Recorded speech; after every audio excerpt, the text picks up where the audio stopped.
Okay, guys. So in today's video, we are going to discuss the recent market condition, the reason behind continuous downfall of Nifty and Indian market, other stocks also, and both from the economic point of view and technical point of view.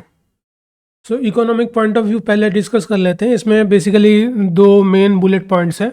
One is your global concern, जिसमें primary 5 reasons has been listed here. The first one is the ongoing Israel versus Iran war condition. ये तो आपको सबको पता ही है कि अभी भी चल ही रहा है इसका, और आगे इंटेंसिफाई हो रहा है. इसमें कम होने का कोई चांस दिखाई नहीं दे रहा है. तो वो एक कंटिन्यूस सोर्स ऑफ अनसर्टनिटी है हर एक मार्केट के लिए, जो कि है.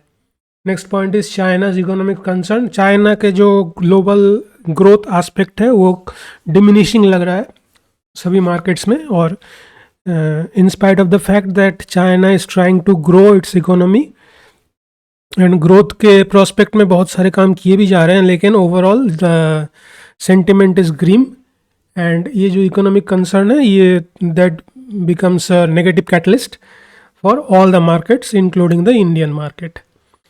Next is uncertainty for US presidential election. ये जो प्रेसिडेंशियल इलेक्शन आने वाला है नवंबर में, इसके चलते और इसके रिगार्डिंग जो अदर न्यूज़ है, जैसे आप देख सकते हैं यहाँ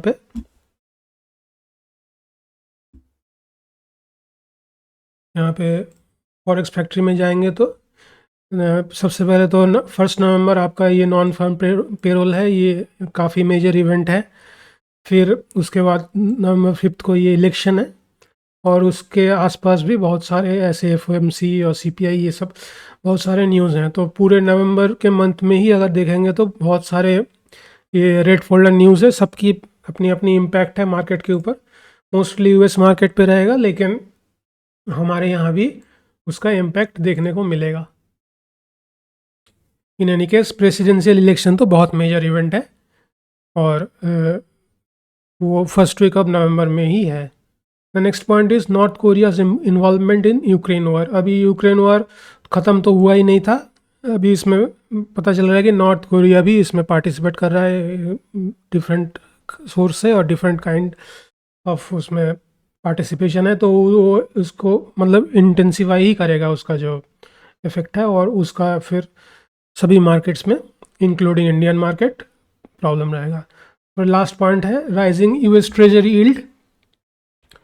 तो ट्रेजरी यील्ड में, यूएस ट्रेजरी में यील्ड बढ़ने का ये मतलब होता है कि पीपल और institutions are more inclined towards bond market rather than equity market.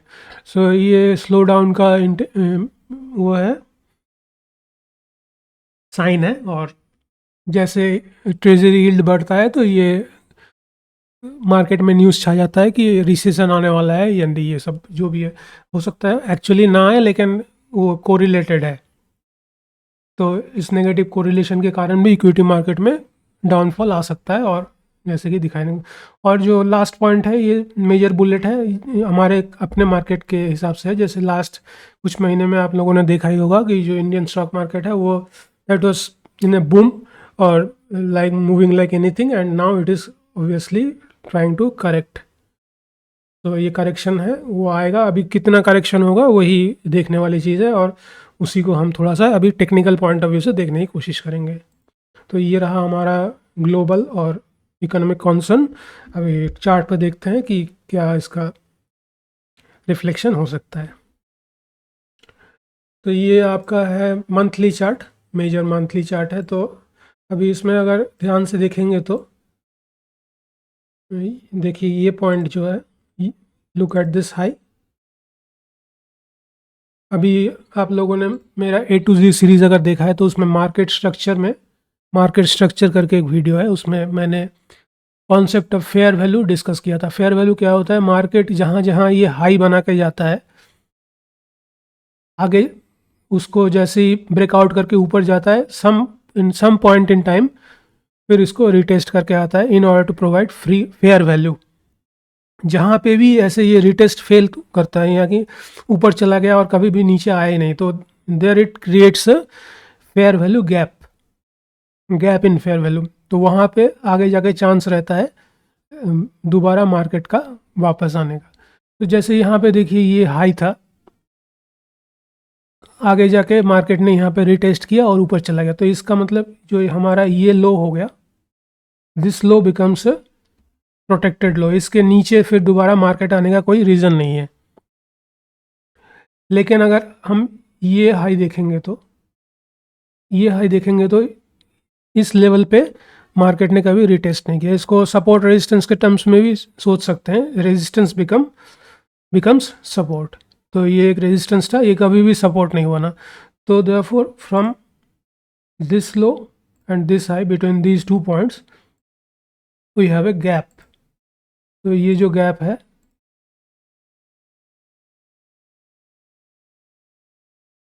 ये एक गैप इन फेयर वैल्यू है। तो यहाँ पे मार्केट कभी भी आ सकता है इन फ्यूचर, कोई ज़रूरी नहीं कि आएगा ही, लेकिन आने का चांसेस हो सकता है कि आए। तो इसका मतलब क्या है, हमारा ये 20,222 इस लेवल पे आएगा, मार्केट आ भी सकता है और नहीं भी आ सकता है। कहने का ये मतलब है कि इसमें चांस है कि आए। तो फिर इसलिए जो ये पॉइंट है, ये जो पॉइंट है ये हमारे लिए बहुत इंपॉर्टेंट हो जाता है मंथली चार्ट में। अभी यहाँ पे और भी देखिए, ये जो पॉइंट है, जो लेटेस्ट फेयर वैल्यू गैप था वो ये था, लेटेस्ट फेयर वैल्यू गैप ये था। यहाँ पे मार्केट यहाँ एक बार टच करके गया है, ठीक है, यहाँ पे देखिए फेयर वैल्यू गैप को यहाँ पे टच करके एक बार गया है, लेकिन तब भी from this point two this point, ये जो 2 पॉइंट है इसके बीच में अभी भी ये गैप है, ठीक है ना।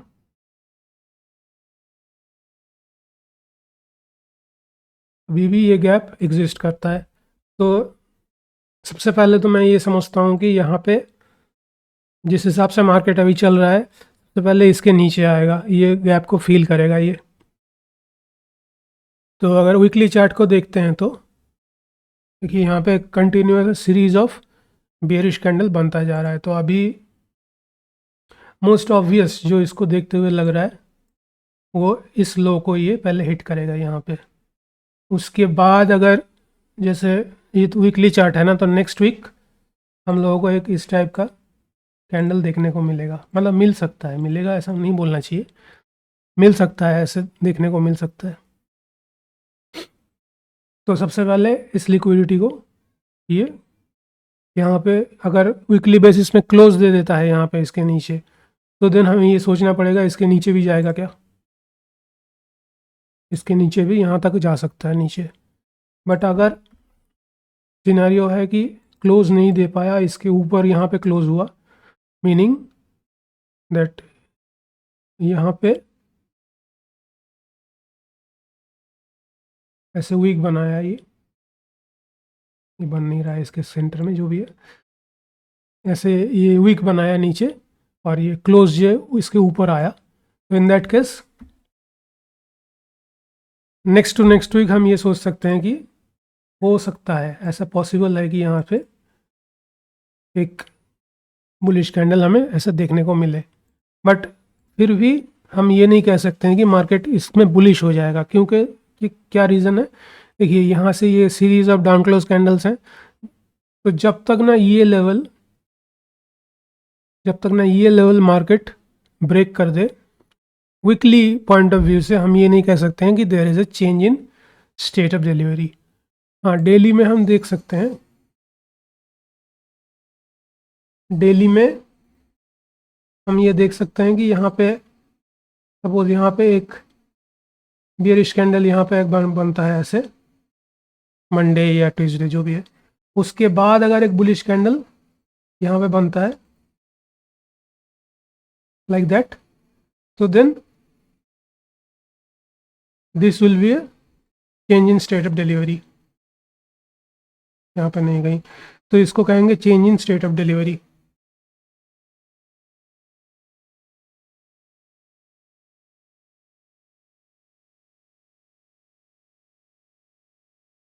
ठीक है, तो वहाँ से टेम्पोरली हम बाई कर सकते हैं कहाँ तक, देखिए यहाँ पे एक ये फेयर वैल्यू गैप है, this is bearish fair value gap, तो प्रोबेबली ये यहाँ तक हम बाई कर सकते हैं। लेकिन फिर क्योंकि अभी सिचुएशन जो है हो सकता है यहाँ थोड़ा सा जाए, फिर इस फेयर वैल्यू गैप से फिर दोबारा रिजेक्ट हो जाएगा ऐसे, फिर यहाँ पे एक नया लो बना के फिर हो सकता है ऊपर आए। तो ऐसे कुछ दिन तक चलता रहेगा, उसके बाद ही यहाँ पे ऊपर जाएगा, ऐसा लगता है कि ऐसा हो सकता है। बाकी अगर नीचे क्लोज ही मतलब जो कैंडल है बियरिश कैंडल है अगले हफ्ते का, वो अगर नीचे क्लोज दे दे, इस लेवल के नीचे क्लोज दे दे, तो फिर काफ़ी दिक्कत आ सकता है, नीचे तक जा सकता है ये। तो ये है टेक्निकल और इकोनॉमिक पॉइंट ऑफ व्यू से निफ्टी का एनालिसिस। एक्चुअली क्या होगा वो तो एक्चुअली पता चलेगा जब मार्केट खुलेगा मंडे। बाकी ये हमारा आउटलुक है इसका। इसके अलावा हमने एक स्टॉक यहाँ पे डिस्कस करेंगे, वो है इंडसइंड बैंक। इसकी रिसेंटली अर्निंग रिलीज़ हुआ है, अर्निंग रिलीज़ आपने देखा होगा, इसका -11% का नेगेटिव सरप्राइज है इन केस ऑफ अर्निंग, यानी प्रॉफिट में। हालांकि रेवेन्यू इंक्रीज़ हुआ है लेकिन प्रॉफिट डाउन चला गया, तो इस वजह से देखिए कितना स्ट्रॉन्ग बेयरिश कैंडल बना है इसी हफ्ते। दिल्ली में लास्ट दिन फ्राइडे इसका न्यूज़ रिलीज़ हुआ था, तो इतना बड़ा गैप डाउन बना है। अभी आगे क्या होगा, आगे इसमें सबसे ये बात है कि देखिए ये जो ट्रेंड लाइन है यहाँ पे, sorry, look at this trend line, approximate है ये ट्रेंड लाइन है, this is a low resistance liquidity. तो ऑल दिस लोज, ये लो मतलब स्विंग लो, ये लो, ये कोई भी हाई रेजिस्टेंस लिक्विडिटी नहीं है। इसका मतलब ये इसके अंदर, इन लोज के अंदर कोई ऐसा पावर नहीं है कि प्राइस को रोक दें यहाँ पे। तो देयर इज़ चांस जब ये दोबारा यहाँ पे फॉल करे, जैसे कि यहाँ पे फॉल हुआ था, ऐसे ही नीचे आ जाए। तो मैं इसलिए बता रहा हूँ स्टॉक का क्योंकि बहुत ज़्यादा मुझे इसमें नेगेटिव सेंटिमेंट दिख रहा है, और चार्ट के हिसाब से भी ऐसा लग रहा है कि बहुत नीचे तक ही जा सकता है। तो अगले 2-3 हफ्ते के लिए इसको हम शॉर्ट सेल के लिए अपने उसमें रख सकते हैं वॉच लिस्ट में। तो अगले हफ्ते तो ये कम से कम यहाँ से लेके यहाँ तक, अगले दिन मतलब मंडे, कम से कम यहाँ से लेके यहाँ तक इतना तो ये ऐसा लगता है कि जाएगा ये इतना, ये उसके बाद अगर मंडे इसके नीचे क्लोज दे दे तो फिर और नीचे, यानी कि फिर यहाँ से लेके यहाँ तक इसको टारगेट कर सकते हैं। हाँ, वो ये देख सकते हैं कि ये जो बीच बीच में ये लोज हैं, ये स्विंग लोज हैं, यहाँ पे रिएक्शन देगा ये, यानी कि जैसे ये स्विंग लो रीच हो जाए किसी दिन, तो थोड़ा सा आपको वेट करना पड़ेगा किस चीज़ के लिए। जैसे सपोज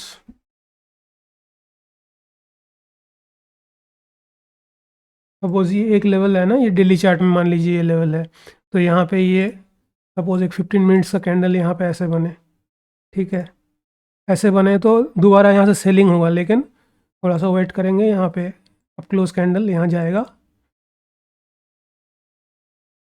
यहाँ से रिएक्शन देगा, उसके बाद ही फिर दोबारा सेल करेंगे। इस 15 मिनट्स का कैंडल अगर ऊपर ऐसे क्लोज दे दे तो फिर थोड़ा सा रुक के जाए चलेंगे, हो सकता है ये रिवर्सल आ जाए यहाँ से। लेकिन अगर दोबारा यहाँ से फिर से ऐसे गिर रहा है, तो वहाँ से फिर दोबारा सेल कर सकते हैं, कहाँ तक, इस लाइन तक, फिर यही चीज़ दोबारा यहाँ पे रिपीट होगा। तो ये मैंने आपको बताया मेरा आउटलुक है निफ्टी में, क्या मैं सोच रहा हूँ, और इस इंडसइंड बैंक को मैं कैसे अगले हफ्ते ट्रेड करने का सोच रहा हूँ। ये 2 पॉइंट मैंने आपको बताने का कोशिश किया। अगर आपको समझ में आया होगा तो कमेंट सेक्शन को यूज़ कीजिए, बताइए मुझे क्या समझ में आया और क्या नहीं आया। और वीडियो अगर ठीक लगा है तो लाइक कर दीजिए, सब्सक्राइब प्लीज़ कीजिए और इस चैनल को शेयर कीजिए। सब्सक्राइबर बिल्कुल भी बढ़ नहीं रहा है, व्यू तो आ ही नहीं रहा है, तो मैं अब क्या करूँ मुझे समझ नहीं आ रहा है। ठीक है, तो थोड़ा सा चैनल को आगे जाके लोगों को भेजिए लिंक वगैरह, जो इसके वीडियोस की अच्छी वीडियोस जो भी आपको लगी हैं इसमें, और ताकि मेरा सब्सक्राइबर बढ़े और व्यूज़ भी बढ़ें थोड़े से। बट इस वीडियो को देखने के लिए thank you very much, and let us meet for the next video in the next episode. Thank you very much for watching.